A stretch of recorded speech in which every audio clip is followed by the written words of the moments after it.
Chapter 6 of the Science of Being Great by Wallace D. Wattles. Recording is in the public domain.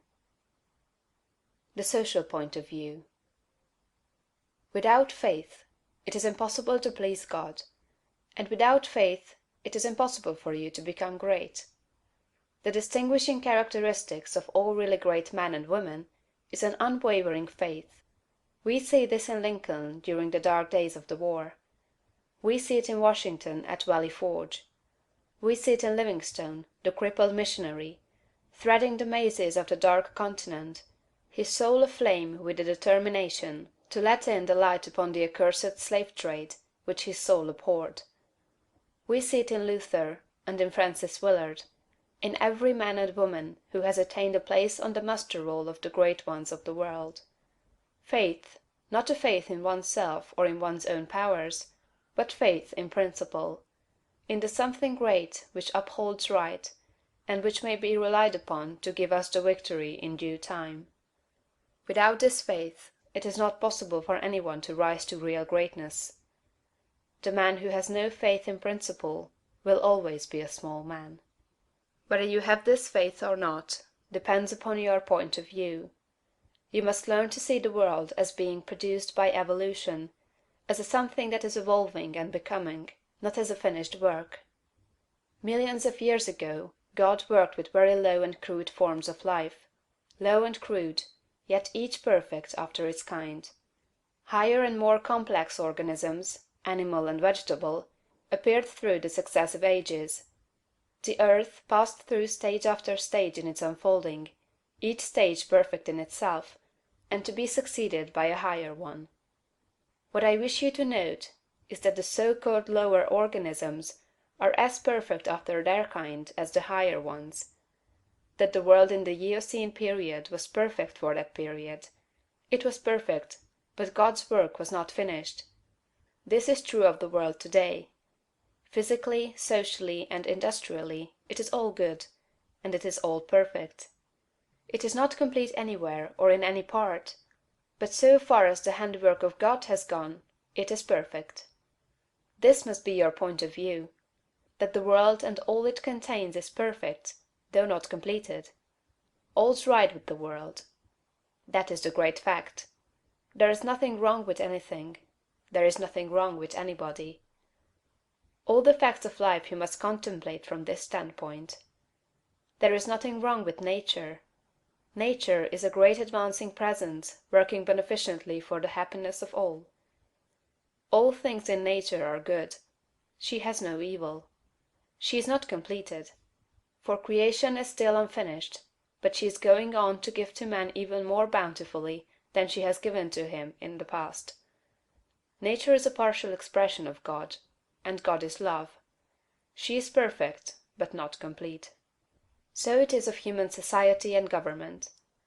What though there are trusts and combinations of capital and strikes and lockouts and so on? All these things are part of the forward movement. They are incidental to the evolutionary process of completing society. When it is complete, there will be harmony. But it cannot be completed without them.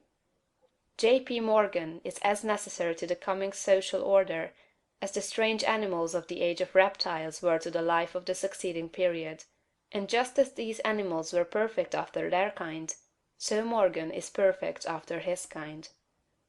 Behold, it is all very good. See government and industry as being perfect now, and as advancing rapidly toward being complete. Then you will understand that there is nothing to fear, no cause for anxiety, nothing to worry about. Never complain of any of these things. They are perfect. This is the very best possible word for the stage of development man has reached. This will sound like rank folly to many, perhaps to most people. What, they will say, are not child labor and the exploitation of men and women in filthy and unsanitary factories evil things? Aren't saloons evil? Do you mean to say that we shall accept all these and call them good? Child labor and similar things are no more evil than the way of living and the habits and practices of the cave dweller were evil. His ways were those of the savage stage of man's growth, and for that stage they were perfect. Our industrial practices are those of the savage stage of industrial development, and they are also perfect. Nothing better is possible until we cease to be mental savages in industry and business, and become men and women. This can only come about by the rise of the whole race to a higher viewpoint. And this can only come about by the rise of such individuals here and there as are ready for the higher viewpoint. The cure for all this inharmoniousness lies not with the masters or employers, but with the workers themselves.